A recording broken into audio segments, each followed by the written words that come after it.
All right, everybody, welcome back. This is another episode of Tuned In with Jim Cummings. Today we have Austin St. John joining us. Thank you very much for joining us. My pleasure, my pleasure. Good to be here, man. Yeah, we're here in New York Yes. City. Yeah, Where are you from? I'm an alien baby, actually. I was born in Roswell, New Mexico. Is That's why I that have so? the twitch. Oh, yeah. You know. Yeah. But yeah, See, you can't see his third eye. He's always got that see, famous hat on. yeah, and a few other funky things, in places we don't talk about. That's right. Just saying. But yeah, Dad was a Marine. I grew up around the world, and I lived in the Middle East for 4 years, and now I'm living in Dallas, and I'm basically the hobo ranger. I'm everywhere. There you go. I don't think youngsters today know what hobos are. No, you're right. It's sort of like being homeless, but cooler. Yeah. I think that's a good way to put it. Yeah. They had the sticks with the bag, and Yeah. they would, that was cool. And, Yeah. And do you know what that was called? no, I can't believe I actually know this because we actually, when I was a kid in Youngstown, Ohio, lap of luxury, we lived about a half mile from the railroad track, and guys would walk up and ask, we got right into this, didn't we? And they would ask for, do you have any hardtack or any bacon left over from blah, blah, blah? Or how about some tobacco? And my dad would go, no, and yes, but no, you know. And they'd be back on their way, and they actually had a bindle stiff, a stick with a big rag with your stuff in it, just like in the cartoons. that is so cool. I know. I kind of thought it was. Maybe Yeah. not. My parents weren't too crazy about it at the time Right. because a little too much easy access. But damn, it just made for a good story. I don't think I've told that story in about 60 years. Bindle stiff. That sounds like something Bindle that would have stiff. come out of like Rumpelstiltskin. Yeah, yeah. Well, probably. That's cool. Yeah, yeah. Things I didn't know. Yeah, yeah, Introduced by Master Cummings. yeah. Lousy luggage, but cool story. Yeah. All right. Oh, I left my luggage. Oh, there it is. That stick. you Yeah. know. Oh man. Well, welcome. I'm so Boy. glad to have you. Yeah, I'm glad to be here. I didn't know you had something so cool going on, man. I'm glad to be a part of it. Oh, good. Yeah, yeah. Yeah. Well, Chris is pouring everything into it, and he's crushing it. So, I try. hooray, hooray! I like it. All This the is time, crazy. every time, out of the park. Yeah. Yeah, I really like this studio. We found this today, and it was like, man, I really like the setup in here. Yeah, this is a cool little rig, man. You're Yeah. ready to go. Yeah. Yeah. You even got the soundproof room. That's better. Oh, yeah. We're right across the street, too, from the 40/40 Club. You know the 40/40 Club? I do not. It was like a famous club where like Jay-Z and 50 Cent and like a bunch of guys, like a bunch of rappers back in the day would like, party in there. And it just closed down apparently last year. Wow. Okay. Yeah, but it was like an iconic part of New York. And Little we're- R&B history right there. Yeah, That absolutely. is cool. Yeah. Okay. Right Look ac- at me getting educated. I love it. Yeah. Do you remember the Chappelle episode with Rick James? Oh, Yes. Rick James. That was at the Yes. 40/40 And the Club. famous line that Oh, was, my I God. will not repeat in front of my son, but I love that. Yeah. Yeah. yeah. Yeah, Rick James. Yeah. Yeah, that's great. Yeah. So That that was happened right right across the street there. Yeah. Okay. All right, that's awesome. Super cool. Is that where the word biatch was born? I don't know, but I'm don't just know. glad the word was born because it's a favorite of mine. Yeah. Oh man, you sign a lot of that at the table, do you? You know, every so often I get somebody that comes up to the table and they'll ask me to write something virtuously creative. Oh, And every so often I'm like, okay, just for entertainment. Yeah. Usually it'll be some of my fellow fire department guys or guys that we're all brothers of a different mother, and so anybody from the fire department I'll do extra things for, or guys from the military because yeah. I lived with them for 4 years in the Middle East, so I'll write extra special things. Usually they're getting Yeah. done for an NCO or an officer Right. who was a dear friend Yes. that they just need it written with extra color. So That's right. yeah. So it's good times. That's Yeah. good stuff. Yeah. Oh man. Your fire department, are you a paramedic? So I was a paramedic for 12 years in the Northern Virginia area Okay. with the fire department, and then I spent 4 years as a medic attached to Marine Corps, Army, and Naval Ops in the Middle East That's through the awesome. DoD, Department of Defense. That's awesome. So what is the transition like from show business to that industry? What is that transition like?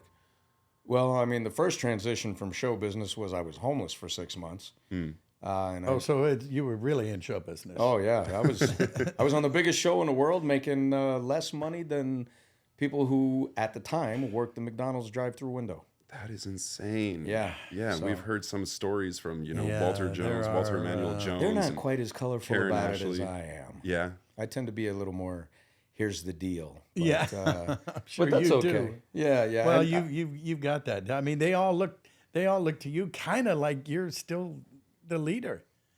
I feel like the Godfather. Yeah, You yeah. know, like, one day I'm gonna ask you for a favor. Yeah. You know, it's like it's. Well, you'll get a yes. Yeah, there we go. There we go.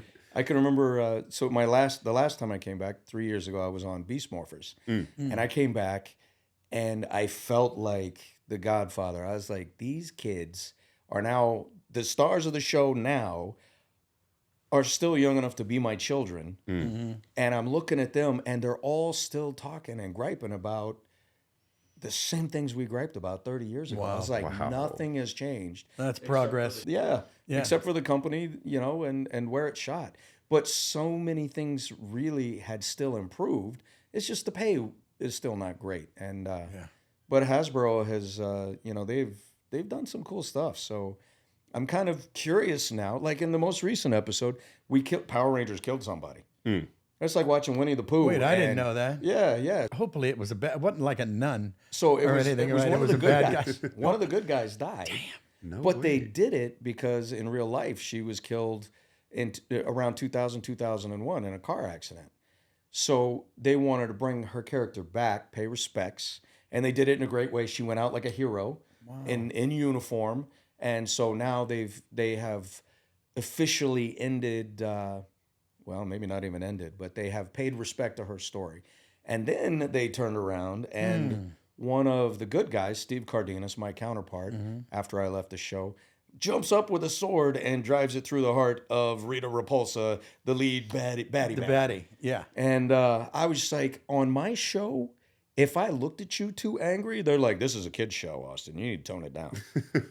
Yes, sir. Oh boy, that. wow. Yeah, so now they've killed somebody, and now they've got me. They've shut down production for the first time in 30 years. 30 years, it's been the longest running live action show, as far as I know, in history. Yeah. And they've shut it down, and they're bringing it home, and they've hired on director Jonathan Eitwistle. If I have that correct, if the fans are out there, correct me if I'm wrong. I know you will. They will. He has been tasked with revamping the show and has said he will do so for Netflix, but I have no idea what he has planned. What I do know is that Hasbro owns Transformers, G.I. Joe, and Power Rangers now. Wow. And in the last Transformers film, a little boy came out wearing a Power Ranger shirt.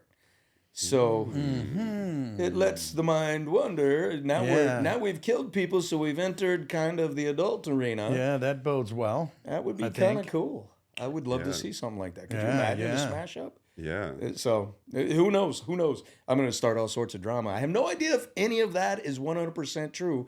I just know these are reliable rumors from people I would trust. Oh, there you go. Yeah. That's not a bad phrase. Oh, thanks. I got to remember that. That was pretty good. What did I say? Yeah. That's what Hold on, reliable rumors. write from that people down. I can trust. Yeah. Yeah. Oh, good stuff, man. Why do you think that they're making that transition to now having death involved in the show? I think the original fans are now. So my fandom ranges from age 5 to their early 40s, if we include both extremes of the spectrum. Right. And most of the key fans are 20 to 35. So they've grown up and they're watching X-Men. They're watching, Marvel. They're Yeah, watching they're used DC. to seeing some action. They want to see the action, the fights, the big explosions. We gave them the fights and the explosions and the action, but with very little weight or realism. I mean, the martial arts were real when we did it, but most of us. Yeah. But I think they're seeing that there's another bus they could be on. So watching what Hasbro could do or who they could team up with, and if they could make it, Power Ranger, could you imagine the Megazord from Power Rangers standing next to Optimus Prime arguing over who was going to go first in battle, Jeez. Yeah. So I think it's time for a bigger, darker side of it. And that's why I created my comic, and I'm going to create my own animated series. I'm not going to wait on anybody else to do it. So I created Redemption.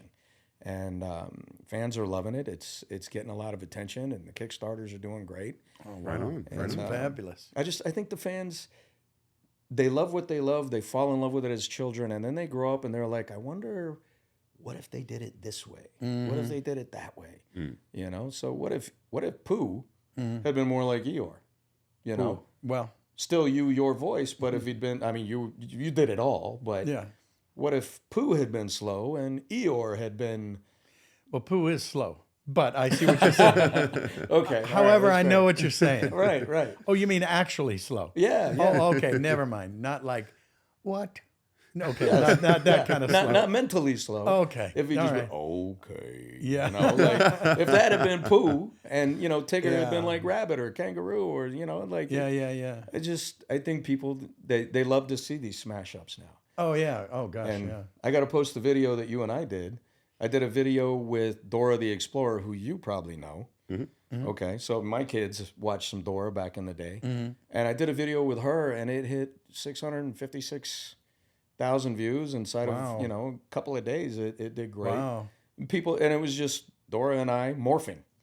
So now, as soon wow. as Wait, I what put didn't our, you? No, I'm just kidding. yeah, All right. yeah, we don't say that. Are you out allowed loud. to say that? Only in 3 countries and I don't know how many languages, but Yes. Wow. yeah. So it's just I love it, and I think so many things are getting intermingled. It just allows for imagination from the fan, from the creators, from the personas behind all aspects of it to do cool stuff, and it's not all owned by the big boys anymore. Yeah. Which makes it about so that? amazing for us Yeah. because now it can be ours. Yeah. And now you get to be a bigger boy. That's right. You know. In my own world, I'm special. That's right. You are definitely. Well, we had an interesting little, what was that, a TikTok or whatever we did today? Yeah. One of those things. Yeah. That was, we traded worlds, and that was fun. Yeah, it was. Yeah. Darkwing Duck. I can remember. Yeah. I can remember watching that as a teenager, watching that rerun. Because Yeah. my dad was like, "You can't watch the Idiot Box. You have 1 hour." Sometimes I got 2 on Saturday, and then it was outside until the streetlights came on.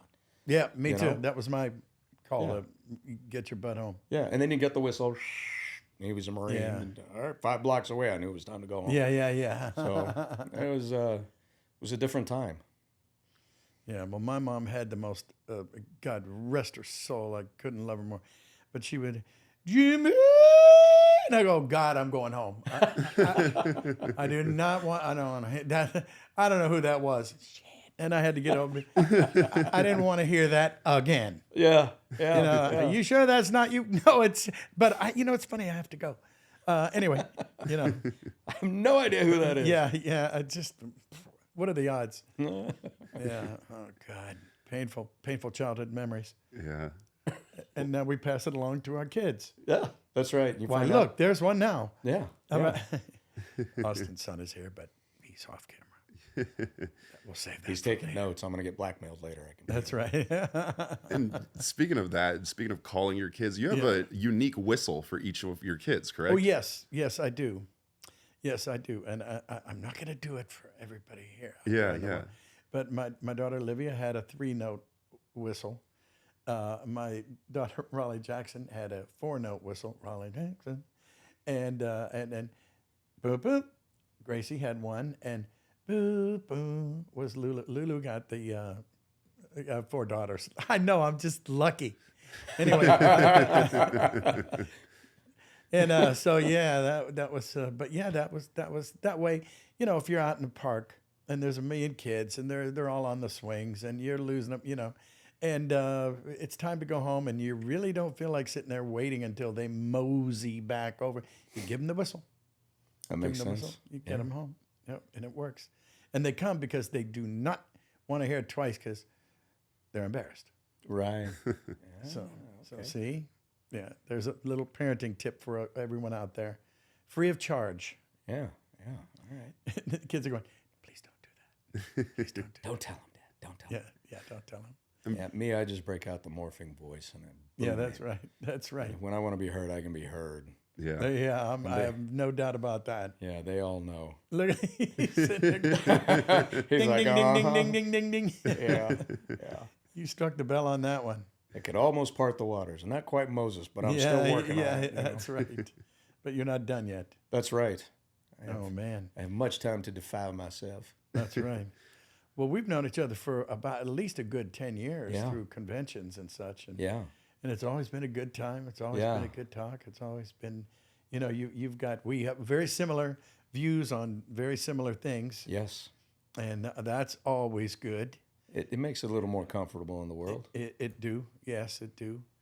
You know, we're both strapped to the nines, by the way. I don't know if I'm allowed to say that. I'm kidding. That strapped is a funny word. Yeah, yeah. In today's world, that can mean a lot of things. Yeah, I just have a belt on. That's all. That's all. We're safe. You mean I didn't realize I had to wear pants. I'm sorry. Yeah. Well, it's from the waist up, I hope. Yeah, it is. Thank goodness. okay, look at Thank that. goodness. All right. Okay. Oh man. So what is you've been writing, you've been producing, Yeah. and I was privy to the one show that I thought was pretty cool looking, and it was it set in, I want to say the old West, or Yeah. So I don't know where things are. You know. it was a pre-rev war concept that Oh, okay. Yeah. we started it. We shot the proof of concept, and we were going to do it as a movie, and then we fell in love with it. Although we need to redo the trailer, but we fell in love with the concept, and what we really want to do is we're in the process of turning it into a series Oh. because pre-rev war, that Okay. period of history, is just immense, and there are so many incredible characters. And so we started with some of the stereotypical. Well, there's nothing stereotypical about many of the characters, Right. but we started with some of the big boys, from Davy Crockett and a few others, to some strong female characters, because there's a lot of the history of that war era, where everybody talks about the guys and the warriors and the Indians and the British and where were the French and what, blah, all these things, but very little is known about what some of the Christian women who came west with the men did in that era. And then their men would go off to fight wars, and they are literally left in the middle of hell in a handbasket, surrounded by, not so friendly people on all sides. That's true, huh? Yeah. To survive. Yeah, I've And, seen that touched upon once or twice. I think that's rich. It's pretty intense. So we have some pretty incredible female characters we're going to bring to life, and we're going to show some of their struggle, and we're going to show a centralized version of the struggle from various tribes and what their story is, not the white man's take on Indians, and Yeah. it's going to be from inside the tribe. What were they doing? What were they thinking? And they weren't just warring with us; they were warring with the other tribes. Oh, and, yeah, with each other, yeah. And there's also some brutality, the brutality of the time committed by white folks and the Brits and the French and the Indians was unbelievable. And so we want to. Can you give us an example? Yeah, I'll leave some of the tribe names out because I don't want to start that war right now. But it was not uncommon for some of the Indian tribes at the time, prior to the white man getting there, where they would get in, take over your tribe. It was usually, like all wars, a land over resources or of any kind. And if they found your children, it became a game. And they would tie their feet together, and their feet together, hands behind their backs, and they would swing them around by the feet and smash their heads into trees. And it was, that's just one example. The beatings with sticks. It was a savage time for all players. And, it's one of those stories that nobody's going to walk away from this series going, that was amazing. You're going to walk away from the series going, I don't know what to think. Because we want to put in the truths and the reality. And it's not going to be for the sensitive. Yeah, right. If you've got sensitivities, don't show up to watch this one. Yeah. Because everybody You're not offended. sugarcoating anything. No, everybody was offending everybody back in that day, and usually with a gun or a knife. So it's one of my favorites. I'd love to go back to. The director and producer for that was Nick Kellis. And I've got some other projects I shot with him. We did another film, faith-based rom-com called A Walk with Grace. That's on Amazon Prime. Oh, great. And I play a angry high school wrestling coach who came home from the war with PTSD. And I'm one of the conscious enforcers of a small town when the big guy comes home and, he sold out to big town industry and he's got to find his way back to his roots. So it's a neat little love story, small town story. Shot in Lima, Ohio. It's a great one, so we love that. Yeah, I remember you talking about that. I think My mom used to live there. God rest her soul. Wow, in Lima. Ohio. Yeah. That's pretty neat. Yeah. Actually, it was North Lima, so it was a block away. Yeah, yeah. I've You been know, there. it was, and I'm from Youngstown, so. Yeah. And one of the guys I train in martial arts with is up there. Mm. Sifu Shane Leary. He's a great guy. Oh wow, that's amazing. So we did. Give us the name of it again for the people. Yeah, so it's called A Walk with Grace. You can find it on Amazon Prime, and it's a ton of fun. So Wow. you'll see a side of me that's a long way from the Red Ranger. So Yeah. yeah, I do have at least one other skill. So That's right. That's yeah, right. and then I shot another film with John Schneider called Tres Leches. John Schneider, you guys know from the Dukes of Hazzard. He's a great guy. He's a gentleman. Mm-hmm. He's one of the few remaining gentlemen. He's not afraid to be a man, and he's just, I love him. And he just lost his wife. He's going through a hard time, but he's an incredible man. I didn't know that. So I love and respect him. But we did a film called Tres Leches, and it is also 5 miles from being a Red Ranger. This is a rated R comedy with some drama elements, and his son, a couple other great actors are 3 of the leads, and he asked me if I would come in and play a super stupid Southern cop. And I was like, absolutely. Yeah. I can make that work. Absolutely, you son bitch. Yeah. And so he started talking to me about some of his favorite characters. Of course, I thought about Roscoe Pico Train because I grew up on Dukes of Hazzard. Yeah. And then he brought up Smokey and the Bandit. And I was like, wow, that's the cop. Like, that's the guy right there. Yeah. And so, I did some fun stuff with that. And basically, I'm too stupid to catch a teenage boy who had marital relations or had relations with my wife. Oh. And I find out about it. Extramarital. Extramarital, yes. And as I'm trying to track down this kid, I find out that everyone else was acquainted with my wife. And damn. Yeah. Her name was Itty Bitty. And Oh my God! I mean, I never met her. That's Sounds crazy. Sounds for No, I just. Could So it's just fun. So oh, good for you, man. That's amazing. yeah. Yeah. I have a question for you, Jim. We were just talking about how Power Rangers is kind of going in like a darker, kind of direction with death and everything like that. What's the darkest project you say you've worked on? Oh boy. Well, it wasn't Splatterhouse.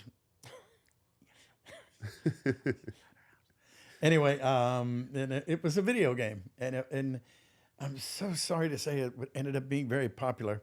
They just wanted the nastiest, horrible villain, and basically it was me and Josh Keaton. I don't even know how to explain it, but he was just a kid who didn't have anything special about it. But he broke into this house, and there was an old wooden mask, like a voodoo mask or something on the floor. And when he put it on, he transformed into this big, gigantic, beyond Schwarzenegger muscle man who just hated life and couldn't wait to kill everything in sight. And I said, okay. And it was called Splatterhouse. And it's as far away from Winnie the Pooh as it gets. And I mean, it's Splatterhouse. If you need me to paint a picture, it'll be in blood if I do, so say no. But yeah, it was really interesting. That and The Mangler. It was a Tobe Hooper movie, and Stephen King wrote it. Worst movie you ever saw. Really? That you've never seen. Did everybody see it? Show of hands. No one's raising their hand. No one's raising their hand. No, but I'm gonna now. Yeah, I know. Well, the good news is it was so terrible, and it was along these lines. It was it came out right after Christine. The car. Yes. And that was a hell of a movie. That was a good movie. And so they said, how about the same thing, only it'll be a gigantic ironing board big enough to press a circus tent, and people get sucked into it and get ironed to death, and then it gets ingested into the machine. No blood. No one knows. No one knows who did it. And it was the Mangler, and so I was the voice of the Mangler. And so I came up, and the first thing I did, I've told this before, I don't want to bore anybody, but I said, wait, what do you mean I got the job? They just want to hire me? And I said, for how much? And I go, oh, I don't want to do that. Well, tell them double. And they go, she calls back, no problem. I go, shit. Now I get, Now I got to do it. When they acquiesce, you go, oh, damn.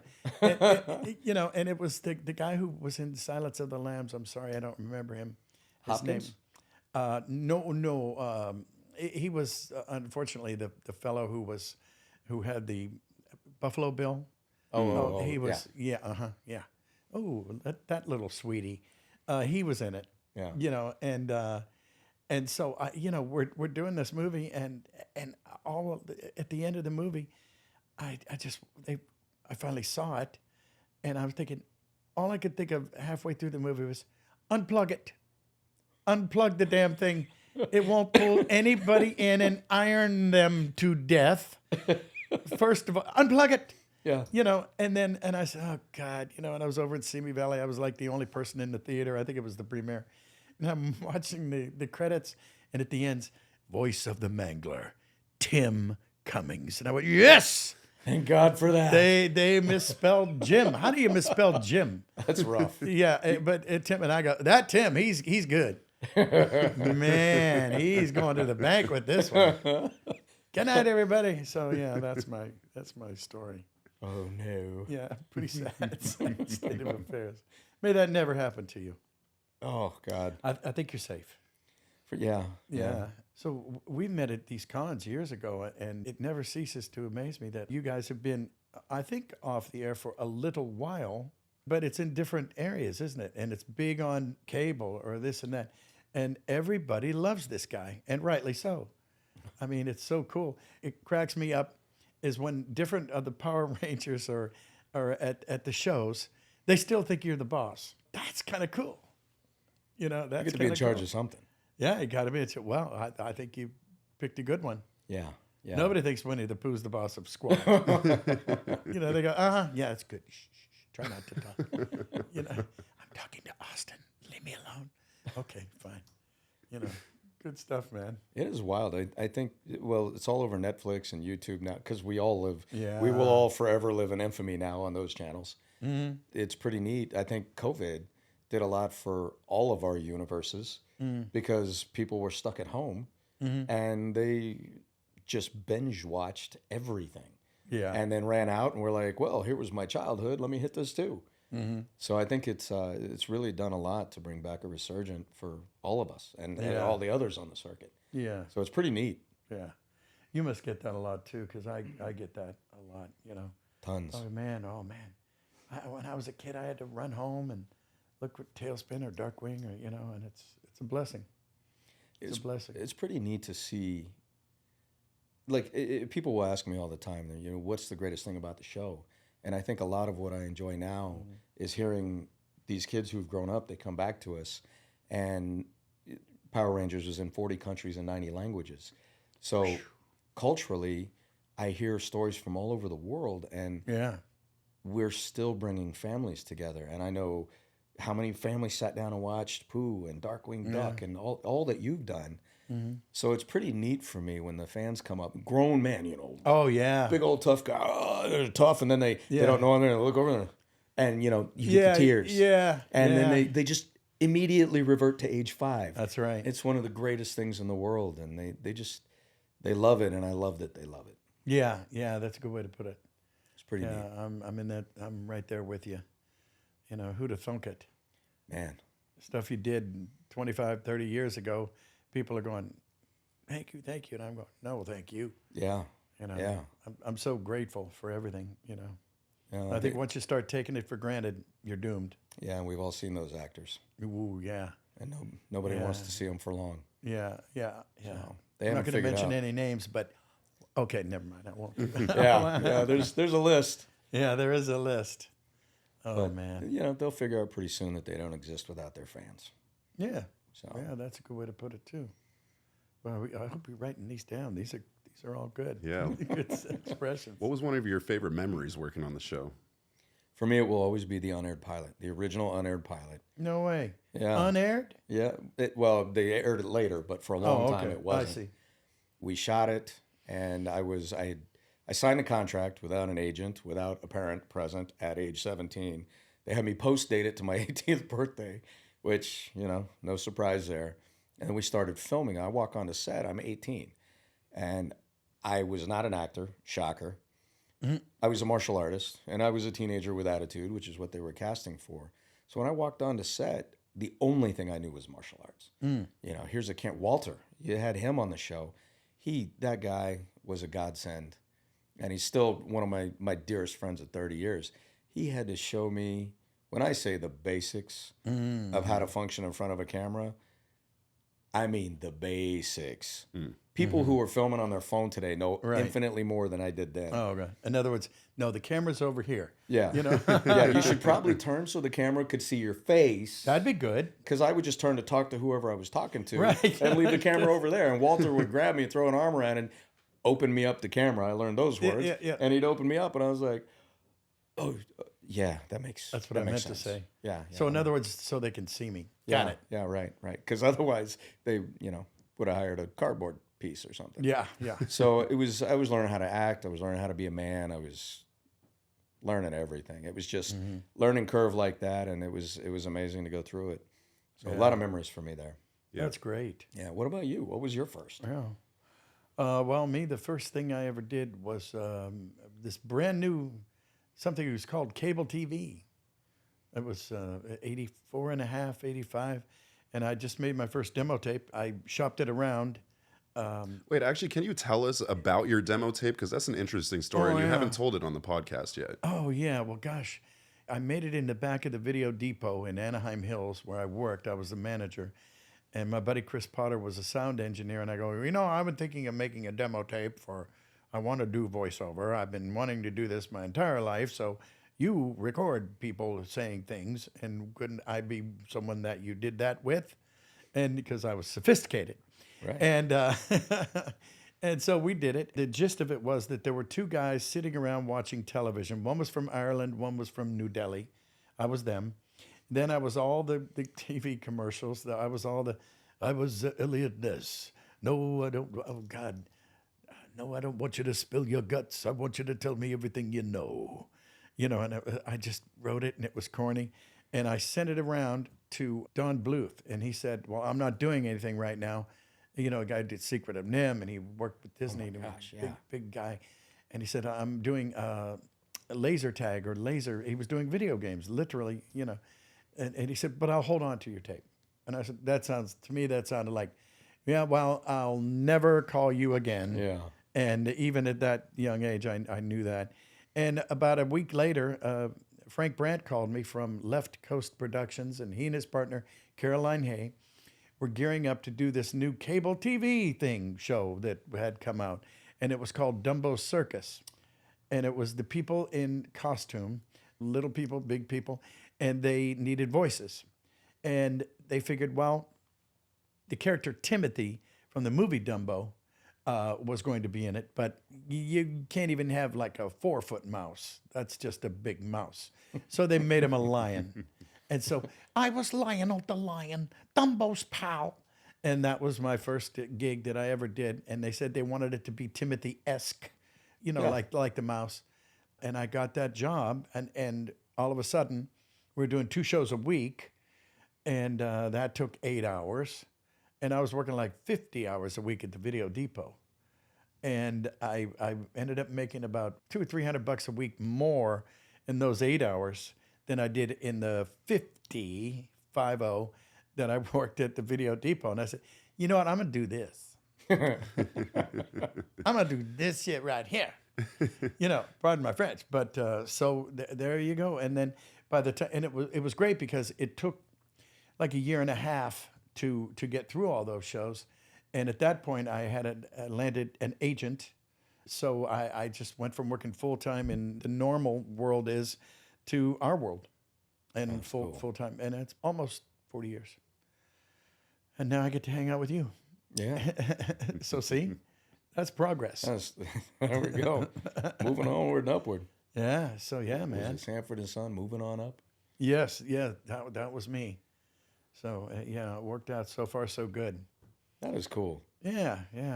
So there's hope out there, right, for everybody? I'm serious. The world's full of people that'll tell you no. Don't be one of them. Yeah.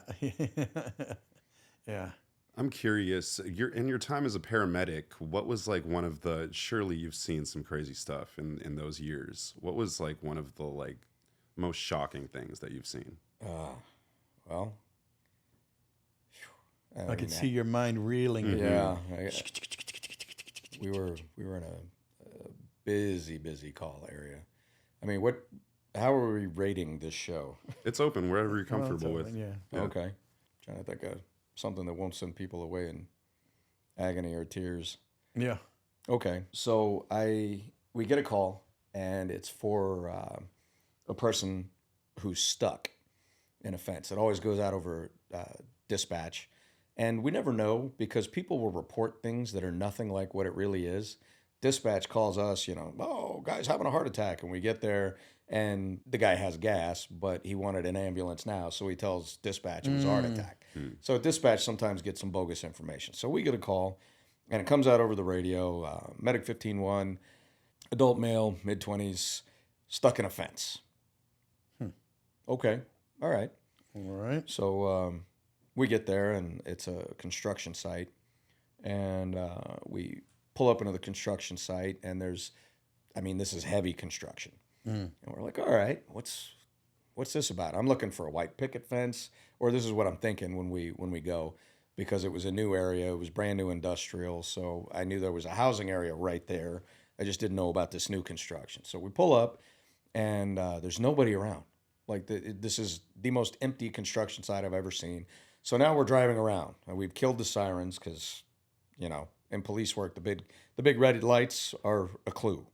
So as we pull around the third side, we're on the side seaside, south wall. We get around the south wall, and all of a sudden this guy comes blowing out the back door, and he's pointing around the one wall. Of course, we hadn't gone around. So we get around that other side, and we pull up, and there's a group of guys piled around this fence that is going in that's concrete and rebar, but there's no actual fence yet. And so there's a concrete base, and there's just rebar poles sticking up. And then above it is scaffolding where they were putting windows into this side of the building. Oh, boy.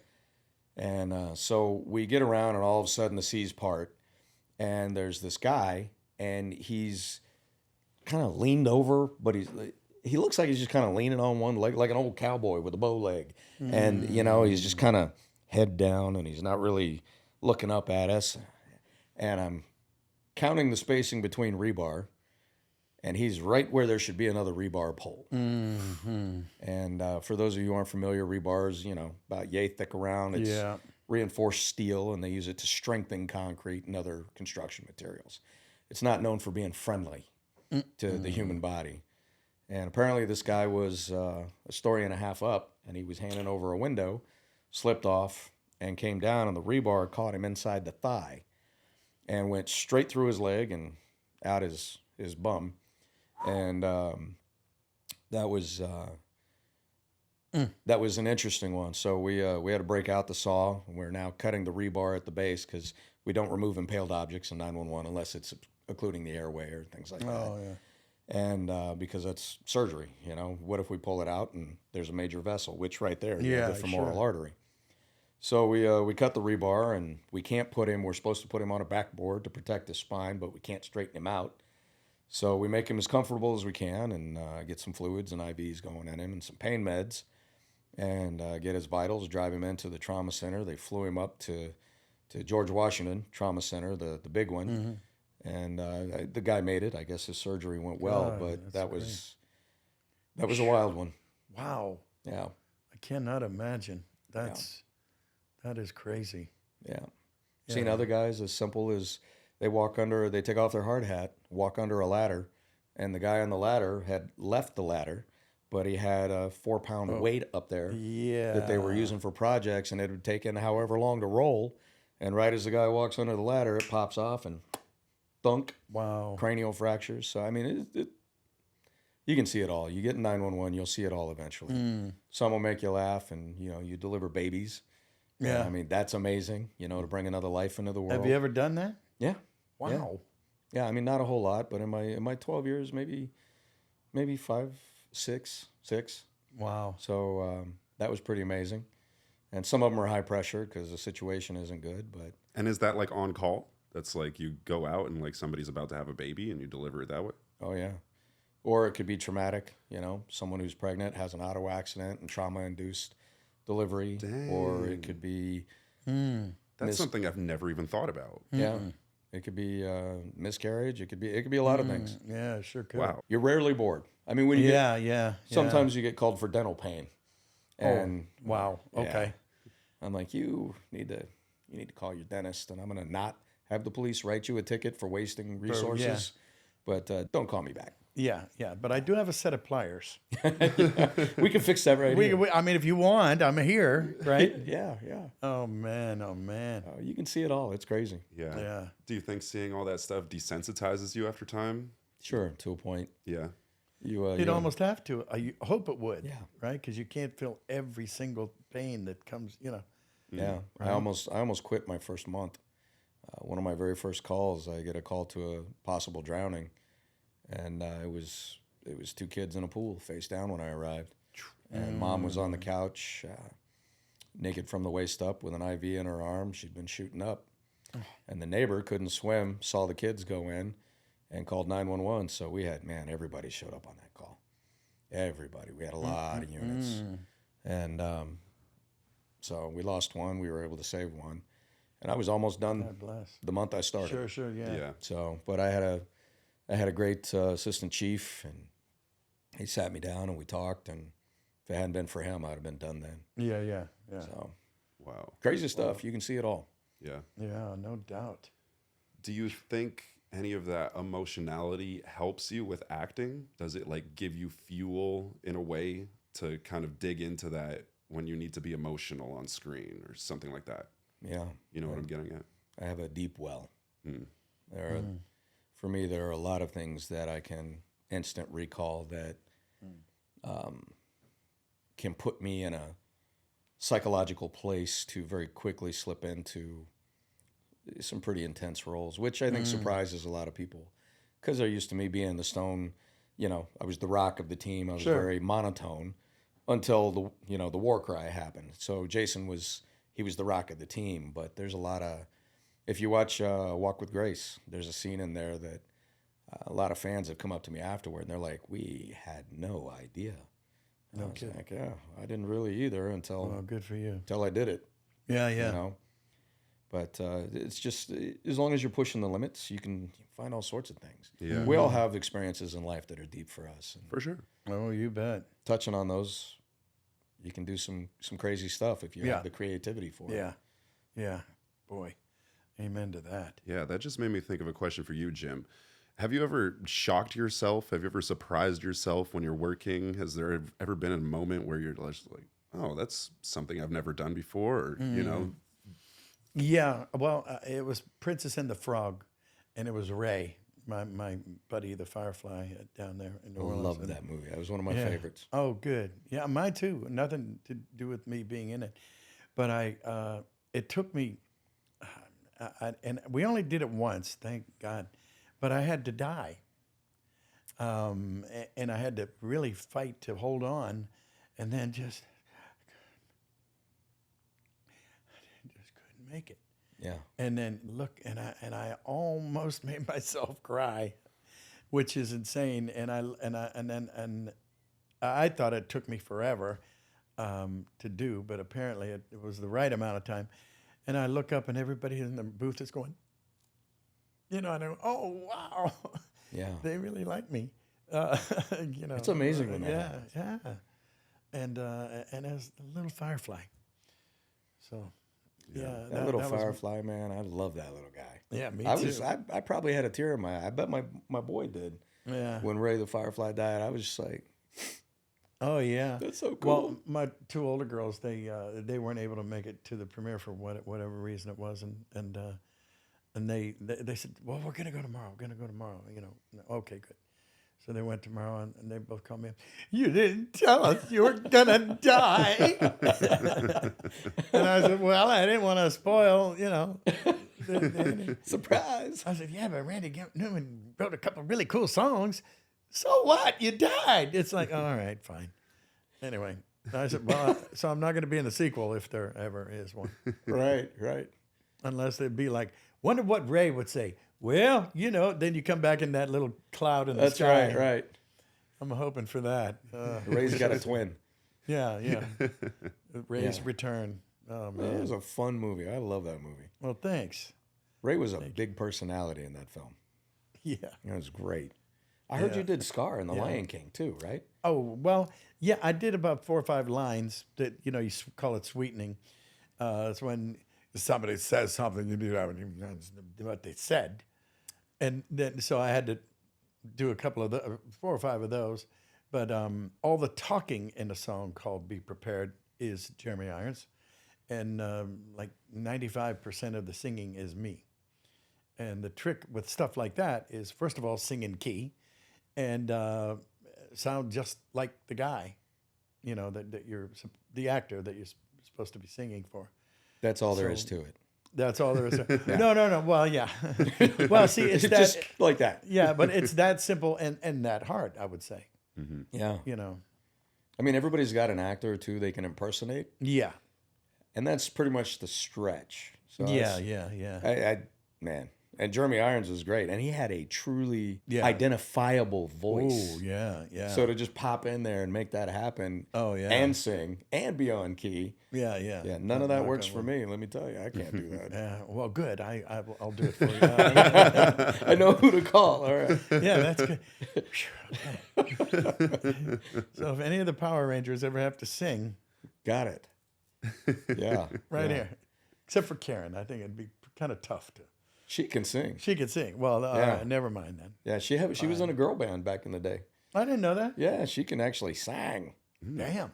Yeah, me. Okay. People pay me not to sing. Oh, okay. They're like you're just. Well, that's good talk. money too. yeah. There's places for all of us. Yeah. You go to the anti-karaoke bar. You're a mime, I would think. That's right. Would be. Yeah. I could do that, maybe. Yeah. Yeah. Oh man. The martial mime. Yes, that's right. Don't stand too close; it'll knock your block off. Oh man. Speaking of martial arts, when did you get into martial arts? How old were you? I was 5. Yeah. Wow. Yeah, I've been at it most of my life.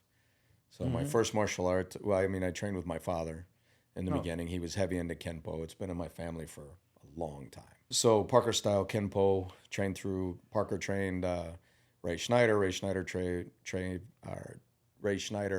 was trained by Dave German. Dave German did the Black Panther videos. He was a really accomplished martial artist. And then my father and I trained with Ray Schneider. And it was Newaza, Kenpo, Taido. Taido is the Japanese art of strangulation. And he mixed in. The art of strangulation. Yes. So there's an art to it? Yes. Damn. To being efficient at it. Yeah. So but not with paintbrushes, not that kind. No, not that kind. No, the other kind. Yeah, there's not much I could do with a paintbrush except wave it at people. So yeah. And then from there, my dad was off at war a lot, and I went into judo. I've been through in my life now about 23 systems. Wow. I just got my. I didn't know there were 23. Wow. systems. Oh, there's thousands now. Wow. Thousands. Yeah. And I just got my 5th black belt, so I have 3 first degrees. 5th black belt. Yeah, and 2 second degrees. So my second degree is in Pai Lam Tao under Si Taigung Glenn Wilson, and I'm in the process of picking up and learning his system, which is essentially a Chinese kung fu take on Parker style Kenpo that was recreated by Master Pai, and he's out of Florida. So, and I've been inducted into the White Dragon Society, which is that's pretty cool. What is that? I'm unfamiliar. So it's an exclusive society for accomplished martial artists who have held major influence in the world over other martial artists and the population. So it's That must be a big honor. That was a pretty neat thing. Yeah. can't be like a cast of thousands on that one. No, there's not. So That's Don the Dragon amazing. Wilson's in there. Cynthia Rothrock, I think, is in there, and quite a few other who's who, all of which are more talented than I am. So I've got a lot of work ahead of me to really get up to the standard that I would like to be in their arts. But it's been great to get started with them. That's They're really great. cool. Well, I got to tell a story on you, man. Uh-oh. Oh yeah, it's a good one. We were known each other for a pretty good stack of years now, and maybe say 8 years ago, something like that. And I don't know where. I'm tempted to say Houston, but we were at a convention, and it was connected to a shopping mall by an overhead walk, and we're just shooting the breeze. And man, I'm hungry. Yeah, let's go get something to eat. So we're over there, and we're in the Hamburger Hamlet. I don't know where we were. Yeah, But I we're remember. you know what I'm talking about. Yeah. All of a sudden, we're sitting there, and we're chowing down. We're just sitting, doing our thing, and all of a sudden, and everybody else is running like hell in the other direction. Austin goes, I'll be right back. I got to go kick someone's ass.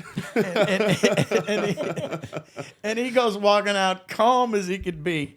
And it reminded me for all the world like that one Clint Eastwood movie where he was chewing on a burger and when the bad guys were robbing the bank. Yeah. And he walks out, he's still chewing, and he... and Austin's like, he goes, oh, and he's, maybe you were packing. I don't know. Anyway, you didn't see that.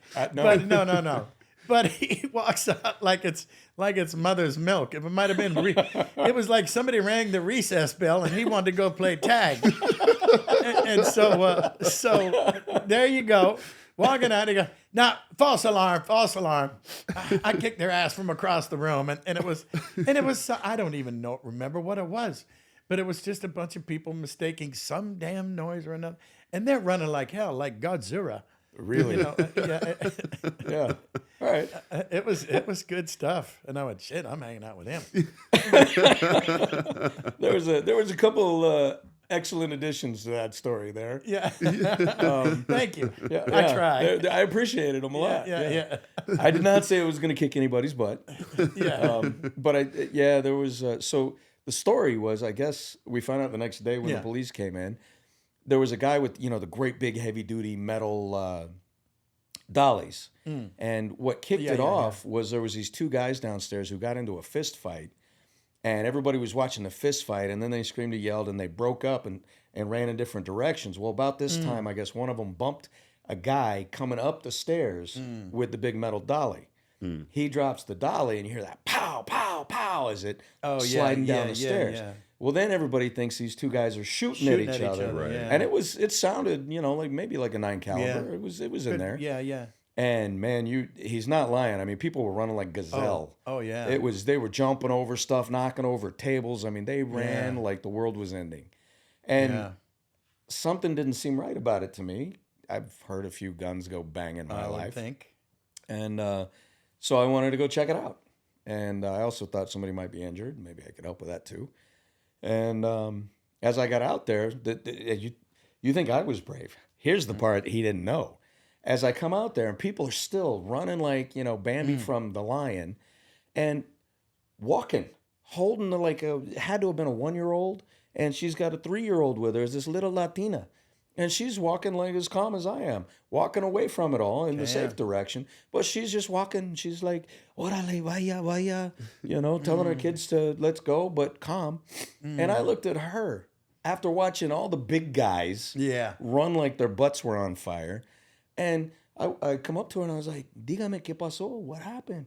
And she's like, no sé, posiblemente, allá. And I was like, oh, okay, all right. Bless her heart. I hope that wasn't commonplace for her. She was good to go. So she walks on, and I come walking out, and I'm looking over, and there's nobody, I don't see Rambo. There's no, bad guys.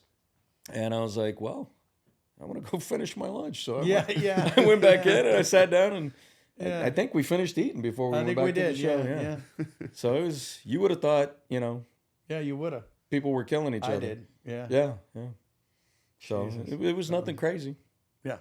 Thank God. We'll take it. Knock on something on wood. Yeah. there Amen you to go. that.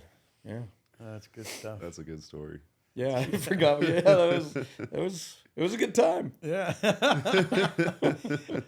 I love a possible horror show. It's conceivable mass murder. That was a good time. I'll tell you what. Oh, doggone good times. There was another actor with us who shall remain nameless, who was the first to dump his chair, knock over his plate, and he ran out through the back of the kitchen of the restaurant. And because I remember, Oh God, yeah. do you remember who that was? I'm tempted to say, was this someone who ranged in power, or No. Power Ranger? No. Oh, okay. This was someone who fought wars in the stars. Oh, Yeah. Great person, but I Yeah. mean, I literally turned to hear the bang, bang, bang. People came in like gazelle, ran over everything, and then I turned around and he was hopping the couch like, yada. yeah, Doing all that. exchange left. You know, he was out of there. Yeah. It was pretty entertaining. Oh man. So I'm gonna have to give him some grief when I see him again. Be like, bro, he just left me to die. And he's gonna be like, yup. Yup. Yeah. It wasn't Han Solo, right? No. Just kidding. No. It was Harrison Ford. That's right. That's right. No, I made that up. I think. God. That's funny. Well, good stuff, man. Yeah. So, is there anything you need people out there to know? For sure. I mean, even if it's just cons and this and that, and Sure. Yeah. I've just re-released my major website. So if you're looking for my con site or my con schedule, it's there. You just go to www.austinst.biz and you can find my con sites, my e-commerce, my clothing line, my jewelry line. You can find my comics there. clothing line. I didn't know about that one. Yeah, let's hear about that. So I have some Ranger-oriented clothes, and then I'm building a Warrior line where I will go back in history, from pre-Greek days as far back as I can. I'm going to have famous quotes from warriors of all ilks, including the terrible ones. Wow. Hitler was, a demon on steroids, but he had some pretty good one-liners. I'll be darned. So everybody from the great ones to the infamous and terrible ones.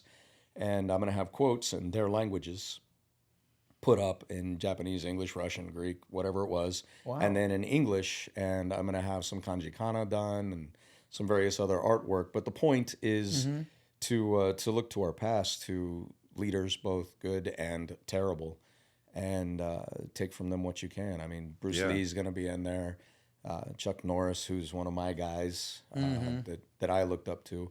Yeah. So I'm He's building. a nice guy too. He's incredible. He's an incredible guy.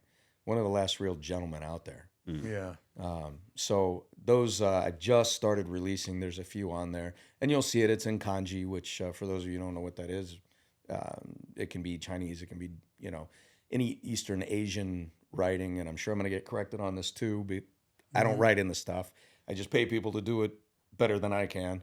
So there's going to be cool translations, and that's the Warrior line I'm going to continue to build out, and then so many things that I'm working on. But you can find almost all of it there, from my comic books to my schedule to clothes, and whatever you're after, just start there, and you can mosey on and enjoy it. I've also created a streaming network. Oh, wow. Helped to create. I've one of the founding members. We started about 5 years ago. It's called Fanward, FANWARD.com. And we've got Walter Jones on there. We've got the original, or one of the original Peter Pans, Jeremy Sumter. And we're going to be bringing on some other major players between now and the end of the year. So if you're into doing Comic-Cons, but you can't get to one, Fanword is what's going to save you. You'll find actors from all around the world who want to share their voice, much like you might on a podcast. But we do it a bit different. So maybe there's something we can coordinate. Yeah. Here I'm in. that might be cool. Yeah. We've got several thousand paying subscribers right now, and we're growing. We're growing quickly. So, That's awesome. yeah. It's Fantastic. pretty neat. Yeah, that's really cool. Yeah. That is really really cool. cool. I got other stuff I just can't think of right now. Yeah. But Yeah. before I forget, I wanted to ask you when you were talking about your martial arts background and everything. So forgive me if this is a dumb question, but I'm fascinated by it. So I remember seeing this movie Kiss of the Dragon with Jet Li. Did you ever see that movie?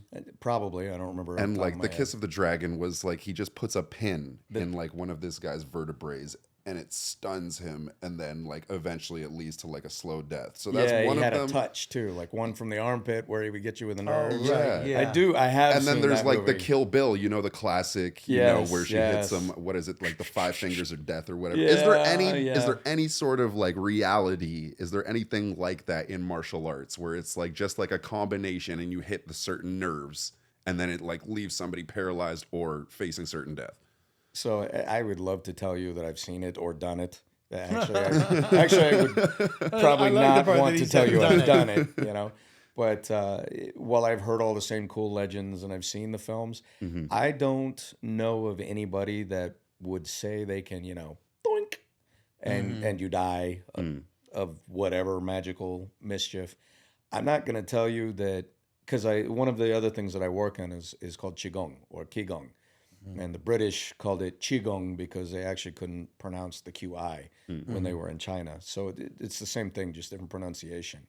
And it's a movement of energy. The Chinese argue that while you have flesh and blood and The bone, chi is what you're.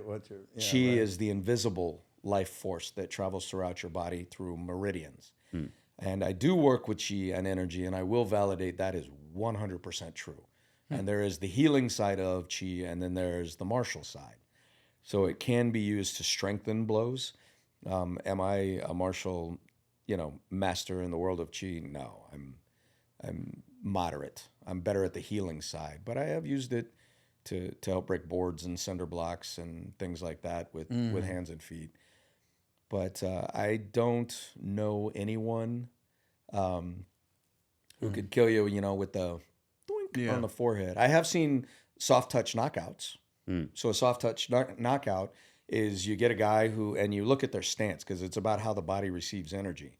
And all I want to do is, rather than hit you in a position where your feet are set to absorb that energy, is I want to strike you in a fashion where the energy travels between your legs, because now that energy can't go to the ground.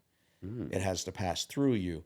And there are areas, like especially along the jaw, which are loaded with nerves, where if you find the right guy who's standing soft in the knees and you can pass that energy through, and you can get some soft KOs with stuff like that. That's interesting. But that's the closest I've ever seen to, you know, Jet Li's Dragon Killer super duper stuff, you know. Well, I always was curious about Bruce Lee's 1-inch knockout. That's very real. I mean that, because you see him doing it, and you're going, "Did that guy fall? Was he just going along with the program?" You know. But I mean, but it would be like, and then the guy's on the ground. So that's an iteration of what I was just talking about with Is that what we what it call is? a soft KO. Bruce, I mean, I never met the man. I never, much less trained under him. Yeah. His martial art was Jeet Kune Do, and he was a brilliant martial artist, hands down. The 1-inch punch he taught, and it was the way that I've learned it. I learned before I knew any work with energy. And I never learned it for a KO. I never learned it for the face, but it was designed for very close quarters combat, to my understanding.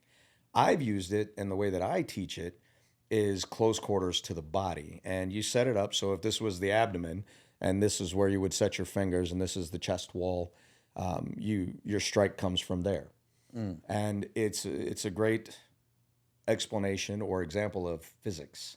So it's about building energy from the toes all the way up through the body, and then just letting that boom strike. And Bruce was wild at that stuff. How he did it exactly, I would love to know.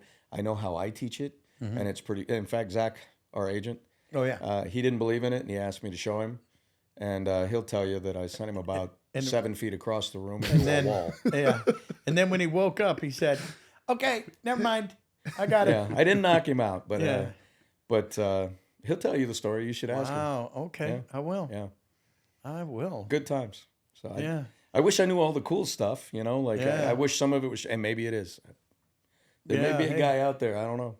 Yeah. Well, I don't know. I think that thing you can do is good enough. Yeah, it sounds pretty cool to me. Yeah, I'm in. There's always somebody at the party that's had a beer. Is like, "Would you show me?" And I'm like, "No, No, just this is for on the that sounds studio like floor." no. Come on, hit me with a hammer. No, I'm not. When I was younger, I may have obliged that one too many times. Yeah, well, I don't do it anymore. a fecal matter occurs. Right? Yeah, yeah. AKA shite happens. That's right. Oh, Oops. man. Well, yeah. Well, geez, I just realized I was going to tell everybody to come see us tomorrow, but they're not going to see this tonight. But come see us tomorrow anyway. Yeah, or the day after. Wherever the hell. Saturday, Sunday, booth 1180. We're bound to be someone, Yeah. somewhere, or someone. Knowing stuff about things and people. Oh, man. This has been great. Yeah, thanks for having me. You guys got a great can't setup. Thank you enough. Thank you. Yeah, I'm impressed. This is pretty cool. Well, Chris has got it going on. He's the maestro. Yeah. I do my best, Yes, Yeah. he is. Yeah, I'm still learning a lot. Still learning a lot. And I hope that never changes. I never plan to change That's that. nice. Yeah. Yeah. That's a good non-curse. There's the opposite of wishing I died. Yeah, Thanks, yeah, man. yeah. Thanks. Yeah, I appreciate that. Oh, man. Well, call me back anytime, and anything I can do to help you guys ever, let me know. Yeah, thank you so much. That was Austin awesome. St. John. That was awesome. Master Cummings. Thank you, brother. Thank you so much. All right. Thank you, everybody, for joining us. That was another episode of Tuned In with Jim Cummings, joined by Austin St. John. Thank you so much for watching, and be sure to like and subscribe. Remember, you can find bonus content on Patreon, and of course, we're on Spotify, Apple Podcasts, all that good stuff. Until the next episode, thank you very much. Jim, Austin, thank you so much. Thank you. Thank you. See you in the next one.